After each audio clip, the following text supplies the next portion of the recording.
को लेकर अपने घर जाने लगे। जैसे ही घर में पहुंचने लगे इतनी देर में तो घर में आवाज आ रही थी, ओम ब्रह्मवे स्वाहा, ओम विष्णवे स्वाहा, ओम इंद्राय स्वाहा, ओम प्रजापते स्वाहा। जैसे ही यज्ञ की आहुतियों की जब आवाज आई तो इतने में तुरंत दरिद्रता देवी तो भागी और भागकर पीपल के पेड़ के नीचे जाकर बैठ गई। दूसरा मुनि ने कहा, दरिद्रता चलो, ज्येष्ठा ये अपना घर है, तुम्हारा ससुराल, चलो। ज्येष्ठा देवी कहती है, महाराज मैं नहीं जा सकती, पहले या तो यज्ञ बंद करवाओ, पूजन बंद करवाओ, पाठ बंद करवाओ, अनुष्ठान बंद करवाओ, तब मैं तुम्हारे घर में आऊंगी। क्योंकि दरिद्रता उसी के घर में प्रवेश करती है जिसके घर में कभी पूजन पाठ नहीं होता। तो मैं इस घर में जाऊं कैसे? इसके घर में तो पूजन पाठ हो रहा है, मैं नहीं जाऊंगा। भगवान नारायण ने लक्ष्मी जी से विवाह कर लिया। दुस्साहा मुनि की पत्नी दरिद्रता पीपल के पेड़ के नीचे रहने लगी। इसलिए हमारे यहाँ हिंदू धर्म में पीपल का पेड़ घर में नहीं लगाया जाता, क्योंकि उसके नीचे कौन रहती है? जम के बोलो, दरिद्रता रहती, ज्येष्ठा रहती। अब दरिद्रता का निवास हो गया पीपल के पेड़ के नीचे। भगवान नारायण लक्ष्मी जी को लेकर घूमने के लिए चले। चलो थोड़ी देर। लक्ष्मी जी बोली, मेरी बहन से नहीं मिले, चलो जरा मिलने। भगवान ने कहा चलो मिल के आते हैं। और जो भगवान मिलने के लिए गए तो लक्ष्मी जी उनके लिए मिठाई का डब्बा ले गए। अपन किसी के यहाँ जाते हैं तो मिठाई लेकर जाते हैं, मिठाई ले गई और मिठाई ले जाकर जो दिया, दीदी ओ दीदी, दीदी बोली हाँ ले, मैं तेरे लिए क्या लाई हूं, ले। और जो मिठाई का डब्बा दिया, इतने में दरिद्रता ने खोल कर देखा तो उसमें मिठाई थी। दरिद्रता को क्रोध आ गया और दरिद्रता ने कहा, लक्ष्मी तुझे मालूम नहीं कि मुझे प्रिय क्या, मुझे क्या अच्छा लगता है? लक्ष्मी जी ने कहा, मैं जानती हूँ तेरे को खट्टा और तीखा प्रिय है, मैं जानती हूँ तुझे खट्टा अच्छा लगता है, तीखा अच्छा लगता है, तो फिर मिठाई क्यों लाई? तो लक्ष्मी जी बोली, मेरे को लगा कि हो सकता है शादी के बाद तू चेंज हो गई हो, बदल गई, इसलिए मैं तेरी मिठाई। मिठाई का डब्बा उठाकर फेंक दिया दरिद्रता, और दरिद्रता ने फेंका। भगवान नारायण देख रहे थे। लक्ष्मी जी ने कहा चलें? भगवान विष्णु के चलो, चलिए। ये दरिद्रता को खट्टा और तीखा प्रिय है और लक्ष्मी को जम के तो बोलो मीठा है। इसलिए हमारे हिंदू धर्म की रीति है, आज भी दुकान के बाहर, घर के बाहर नींबू मिर्ची टांगी जाती है, मिठाई रसगुल्ले नहीं। क्या टांगते हैं? नींबू मिर्ची। और मिठाई कहां रखी जाती है? घर के अंदर। तीखा और खट्टा बाहर और मिठाई अंदर। उसका केवल, कई लोग कहते हैं नींबू मिर्ची इसलिए टांगते हैं नजर नहीं लगे। नजर नहीं, लक्ष्मी और दरिद्रता ये दोनों बहन का नियम है। प्रतिदिन सुबह से लेकर शाम तक ये प्रतिदिन घूमने के लिए निकलती हैं। प्रतिदिन ये इनका काम ही है घूमना, दोनों बहनों का, दरिद्रता और लक्ष्मी का। जब इनको भूख लगती है तो दोनों घर में प्रवेश करना चाहती हैं, और जैसे ही घर में प्रवेश करना चाहती हैं तो जिसके जैसी दोनों चलती हैं तो इतने में दरिद्रता देख लेती है कि मेरा भोजन तो बाहर ही टंगा है, तो दरिद्रता खाकर बाहर की बाहर चली जाती है और लक्ष्मी मिठाई के चक्कर में अंदर प्रवेश कर जाती है। लक्ष्मी लक्ष्मी अंदर प्रवेश कर।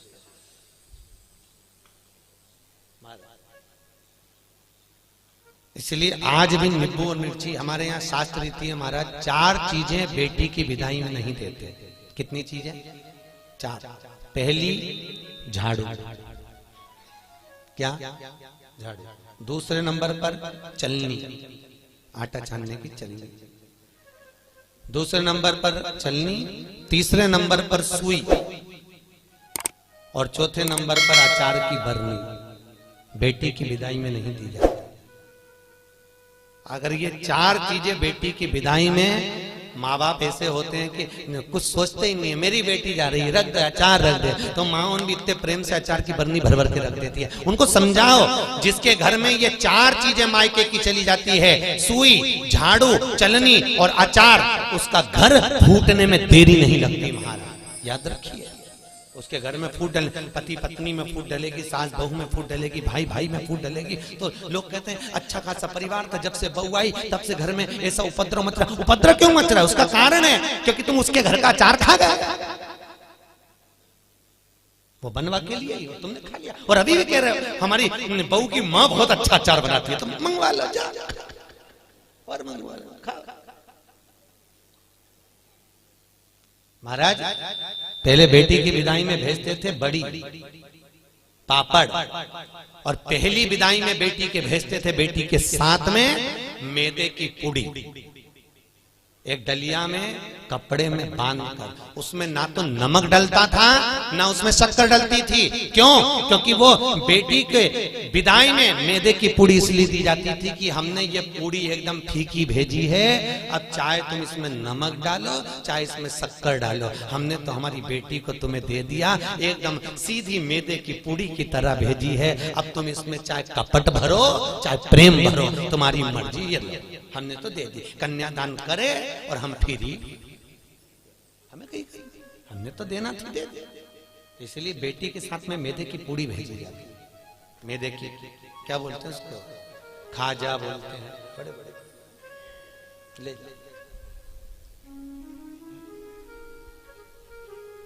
खट्टा तीखा नहीं देते। अब तो पहले तो ब्राह्मण की थाली में भी खट्टा नहीं परोसा जाता था, और तीखा भी, मिर्ची भी इतनी नहीं डालते थे कि ब्राह्मण की थाली में तीखा। आज के जमाने में तो पंडित लोग ही कहते थे लाओ जरा अचार हो तो लिया बनी का,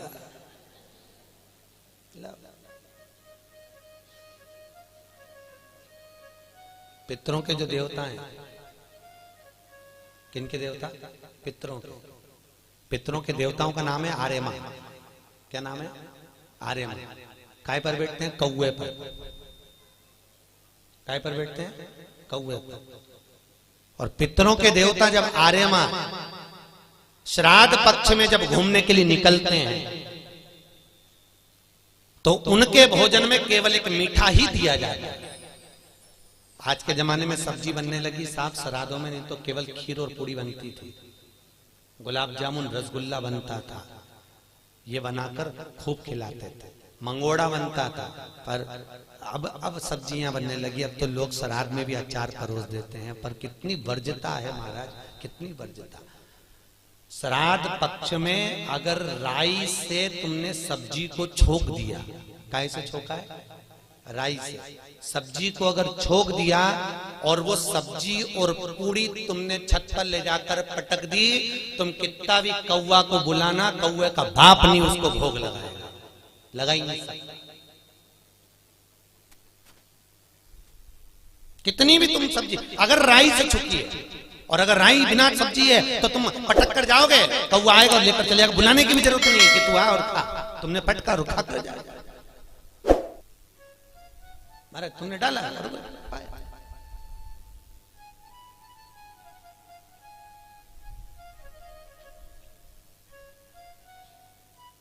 उसको। हमारे यहाँ शास्त्र दरिद्रता को खट्टा और तीखा प्रिय है। इतने में भगवान जाने लगे। लक्ष्मी जी ने कहा हमारी बहन से मिलने के लिए आए हो, कोई वर दीजिए। भगवान नारायण ने कहा लक्ष्मी आज शनिवार का दिन है, जिस दिन लक्ष्मी और नारायण दोनों इस पीपल के पेड़ के नीचे आए हैं। सुन दरिद्रता देवी, इस पीपल के वृक्ष के नीचे जो शनिवार को दिया लगाएगा वो लक्ष्मी और नारायण को अपने घर ले जाएगा। इसलिए शनिवार के दिन पीपल के वृक्ष के नीचे दिया का प्रमाण है महाराज। और सुन दरिद्रता देवी, तेरे पेड़ के नीचे जो खाली हाथ आएगा तू उसके घर में प्रवेश करेगी, और जो भरे हाथ से मतलब पानी का लोटा ले जाओ, कंकु ले जाओ, चावल ले जाओ, रोली ले जाओ, कुछ भी, जरा सी शक्कर ले जाओ, गुड़ ले जाओ, आटा ले जाओ, पर पीपल के पेड़ के नीचे कभी खाली हाथ मत जाओ। अगर तू खाली हाथ कोई आया तो तू उसके घर में प्रवेश करे। दरिद्रता देवी बोली ये तो तूने अपने अपने मन की बात कर ली लक्ष्मी, मेरा क्या पीपल के वृक्ष के नीचे। इतने में तुरंत भगवान बोले तू बोल तुझे क्या चाहिए। दरिद्रता देवी बोलती है 7 दिनों में एक दिन मेरा होना चाहिए पीपल के पेड़ के नीचे। भगवान ने कहा मांग ले, केवल एक रविवार का दिन इस पीपल के वृक्ष के नीचे मैं अपने पति को रिझाने के लिए नृत्य करूंगी, और अगर कोई रविवार के दिन पीपल के पेड़ के नीचे आएगा तो मैं उसके घर में हमेशा के लिए जाकर विराजमान हो जाऊंगी। भगवान ने कह दिया तथास्तु, तथास्तु। इसलिए केवल एक संडे का दिन ऐसा होता है जिस दिन पीपल के पेड़ के नीचे दिया नहीं लगाया जाता, बैठा नहीं जाता, प्रणाम नहीं किया जाता, परिक्रमा नहीं लगाई जाती। केवल जिनकी दीवालों पर कहीं पीपल लग जाता है ना, किसी किसी के घर में लग जाता है दीवालों के ऊपर, तुम कितना भी पीपल उखाड़ना वो वापस लग जाएगा, फिर उखाड़ो फिर लग जाएगा। पर पीपल उखाड़ने का भी एक प्रमाण है, अगर पीपल को उखाड़ना है तो केवल एक रविवार के दिन दीवाल के सामने जहां से पीपल उखाड़ना है वहां पर नींबू और 7 मिर्ची रख दीजिए और उसके बाद पीपल को उखाड़ दीजिए और नींबू को वहां पर काट कर छोड़ दीजिए। उसके बाद कभी दीवाल में पीपल लग ही नहीं सकता उस स्थान पर। अगर एक बार आपने उखाड़ा और उसके बाद नींबू मिर्ची मार दिया, क्योंकि वो खाकर अपना भाग ग्रहण कर कर दरिद्रता चली जाती है, उसके बाद पीपल वहां नहीं लग सकता। लगे दरिद्रता का शास्त्र कह रहा है भगवान जितने स्वरूप में विराज रहे हैं, भगवान ब्रह्मा जी कर रहे हैं ये नारायण का मस्तक का है, इनका चरण का है। भगवान विष्णु बोले ये मेरे भगवान, ये मेरे पिता है। और पिता के मन के बात को जानना, पिता के भाव को जानना, पिता और माता को पहचानना, ये बहुत कठिन बात है साहब। दुनिया का कोई व्यक्ति अपने माँ बाप को नहीं जान सकता। जब तक जिंदा है तब तक लगता है ये मेरे हैं, उसके हैं, ऐसा करा वैसा करा, माँ ने ऐसा करा, बाप ने ऐसा करा, परिवार ने ऐसा करा, कुटुंब। अरे भाई चले गए, उसके बाद में फिर रोते हैं, भोग लगाते हैं। क्या मतलब जीते जी दंगम दंगा, मरे पीछे पहुंचा दी गंगा। क्या मतलब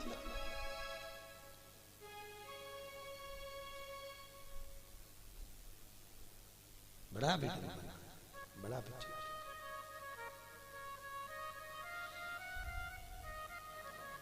कर सेवा तू लगन लगा कर, मन में सच्चा भाव जगा कर, ये की आंखें खोलो रे, जय श्री कृष्णा बोलो रे।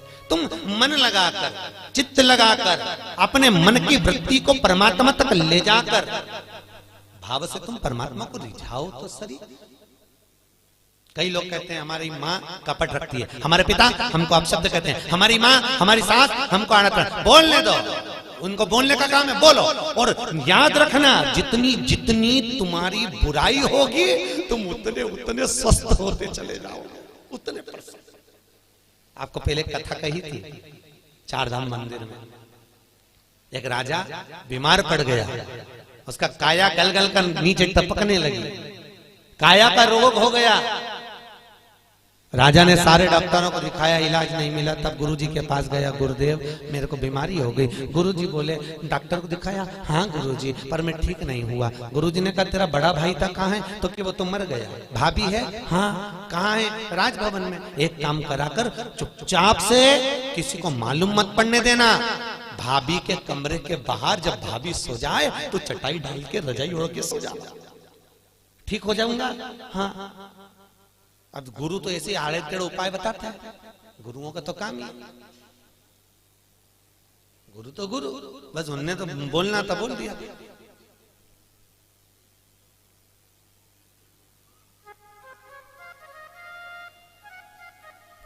तो गुरु तो गुरु।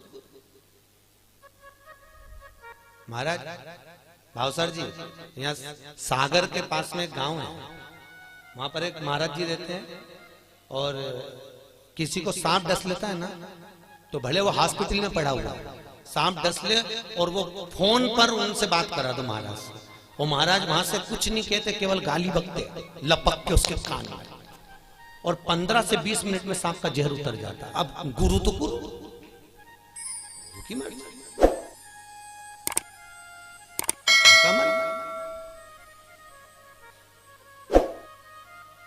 ये यहीं की बात है, तुम्हारे उज्जैन के पास में कौन सा गांव है बाबा, आगर के आगे एक गांव है कोई सा, वहां बिच्छू का जहर उतारा जाता है। किसी को बिच्छू काटा हो तो उसको ले जाए और ले गए, या कुत्ता काटा हो तो ले जाओ और ले गए, जैसी तो वैसी। तुमने बस जाके किया, महाराज इसको कुत्ता काट गया, वो उठ के आएगा, बोलेगा चलेगा कुछ नहीं, और ऐसा देगा धर के गाल पे और कहता जाओ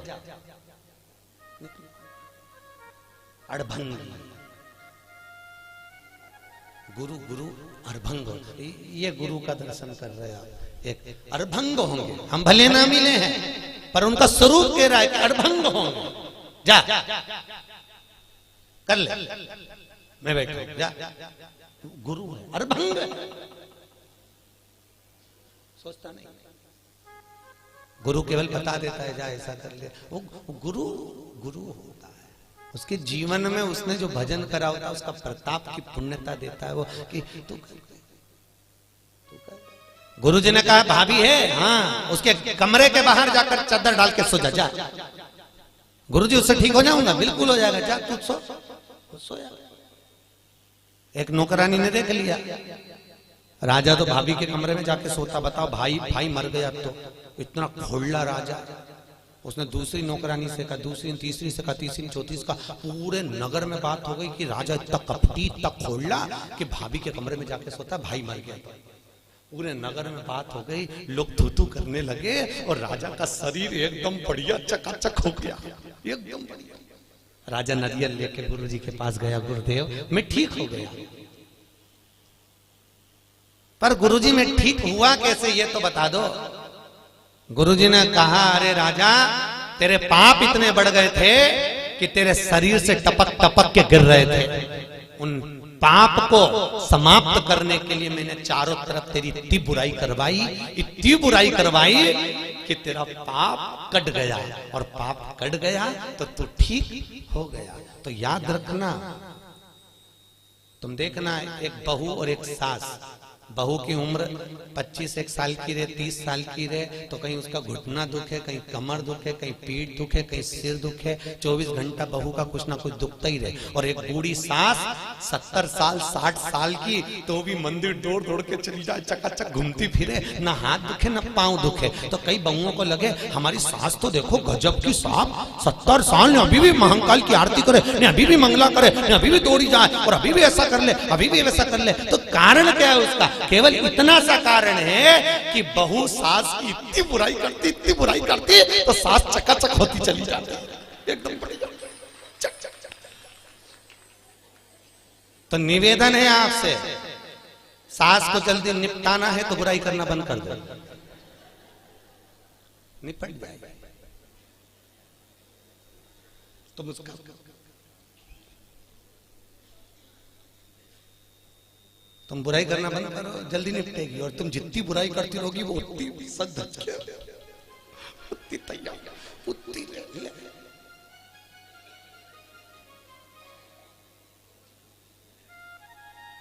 अभी हमारे भावसार परिवार में देख लो, इनकी बड़ी भाभी और एक उनकी बहू, दोनों अब दोनों सजी